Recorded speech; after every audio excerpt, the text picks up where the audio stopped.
પ્રદેશમાં જે આઈએમડીના ડેટાની વાત કરીએ તો આવતીકાલે અને પરમ દિવસે 2 દિવસ હજી હાઈ એલર્ટ છે, એટલે તમામ જિલ્લા કલેક્ટરશ્રીઓને એ માહિતીથી અવગત કરાયું છે. આ સુધીમાં જે વરસાદનો આંકડો છે એ હવે રાજ્યમાં 100 કરતાં વધારે પર્સન્ટેજ થઈ ગયું છે અને 102% વરસાદ હજી સુધી આપણે મળી ગઈ છે. અને જેટલા પણ 5 રિજન્સ છે તમામ રિજન્સમાં એક્સેપ્ટ નોર્થ ગુજરાત, જેમાં લગભગ 90%ની આજુબાજુ વરસાદ છે, તમામમાં 100% કરતાં વધારે વરસાદ થઈ ગઈ છે. આપણે જે સ્થળાંતરણ છે એ ટોટલ સ્થળાંતર હજી સુધી જે ચોમાસાનું છે એ 23,871 છે અને જે રેસ્ક્યુ કરવામાં આવ્યું છે 1696 છે. પણ આ છેલ્લા 3 દિવસમાં જે ડિપ્રેશનના કારણે જે વરસાદ થઈ છે એ ડિપ્રેશનના કારણે વરસાદ જે છે એમાં 6,440 લોકોનું ડિફરન્ટ ડિસ્ટ્રિક્ટ્સમાં રેસ્ક્યુ સ્થળાંતર કરવામાં આવ્યું છે સેફ પ્લેસ ઉપર, અને એમના રહેવા અને જમવા માટે વ્યવસ્થાએ લોકલ તંત્રે કર્યું છે. એ જ રીતે રેસ્ક્યુની વાત કરીએ તો માત્ર આ 3 દિવસમાં 318 લોકોનું રેસ્ક્યુ કરવામાં આવ્યું છે, જેમાં એરફોર્સની મદદ લઈને અને કોસ્ટગાર્ડની મદદ લઈને દ્વારિકા, મોરબી, દ્વારિકા, જામનગર અને વડોદરા આ 3 જિલ્લાઓમાં લોકોને હેલિકોપ્ટરની મદદથી પણ રેસ્ક્યુ કરવામાં આવ્યું છે.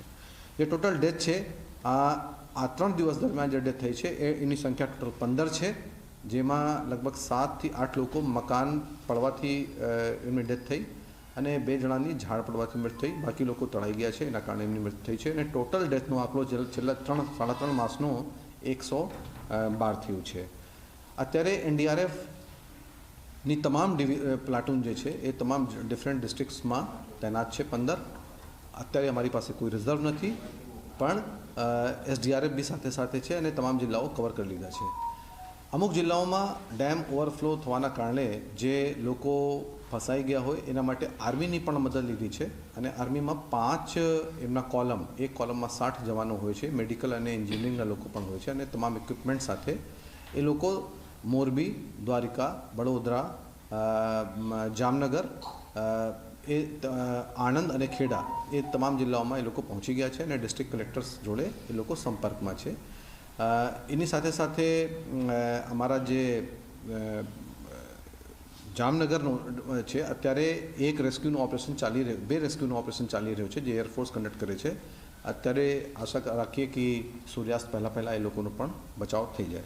તો અત્યારે ટૂંકમાં આ માહિતી છે જો લેટેસ્ટ છે, અને આપના માધ્યમથી હજી પણ હું રિક્વેસ્ટ કરું છું કે લોકો જ્યાં ઓવરટોપિંગ થઈ રહી છે વરસાદને કારણે, રસ્તા ઉપર પાણી આવી ગયું, એમાં જે છે ને જોખમ ન લે અને પોતાની સુરક્ષા, પોતાના જે સાવચેતી છે એનાથી કરે અને અમને અને જિલ્લા વહીવટીતંત્રને પણ પૂર્ણ સહકાર આપે.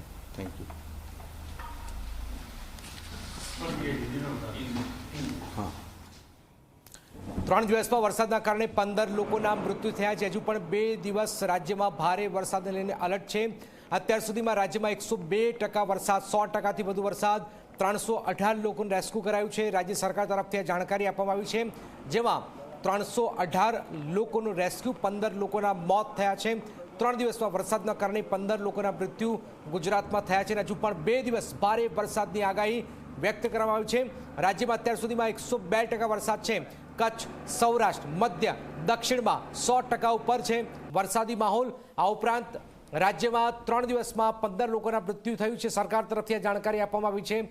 જામનગરમાં એરફોર્સનું રેસ્ક્યુ કરાયું છે. હજુ પણ 2 દિવસ રાજ્યમાં ભારે વરસાદને લઈને એલર્ટ જાહેર કરી દેવામાં આવ્યું છે. વડોદરામાં રજાઓ શાળા કોલેજની અંદર આપી દેવામાં આવી છે. ભારે વરસાદની પરિસ્થિતિની વચ્ચે ખેડામાં તમામ આંગણવાડી, શાળા કોલેજ બંધ રહેશે. આવતીકાલે બંધ રહેશે, આજે પણ બંધ, આવતીકાલે પણ બંધ. રાજ્યની વર્તમાન પરિસ્થિતિ પર રાહત કમિશનરે આ નિવેદન આપ્યું છે. 3 દિવસમાં વરસાદના કારણે 15 લોકોના મૃત્યુ થયા છે.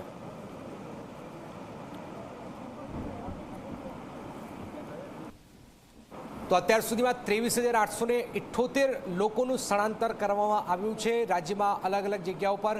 હાલાકી 3 દિવસમાં 15 લોકોના મૃત્યુ થયા છે, જેમાં રાજકોટમાં 2 લોકોના મોતની ખબર છે.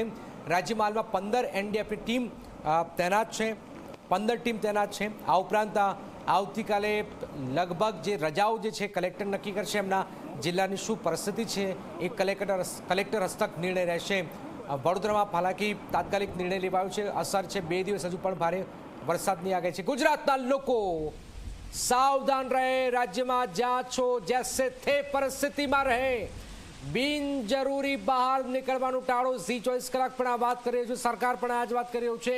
હજુ પણ 2 દિવસ રાજ્યમાં અલર્ટ આપી દેવામાં આવ્યું છે। ગુજરાતના લોકો સાવધાન રહે, રાજ્યમાં जैसे थे परिस्थिति, જ્યાં છો ત્યાં જ રહો અને સુરક્ષિત રહો અને જોતા રહો ઝી 24 કલાક। ગુજરાતના લોકો સાવધાન રહો, કારણ કે હજુ પણ 2 દિવસ ગુજરાત પર મોટી મુશ્કેલી છે અને બિનજરૂરી બહાર નીકળવાનું ટાળો।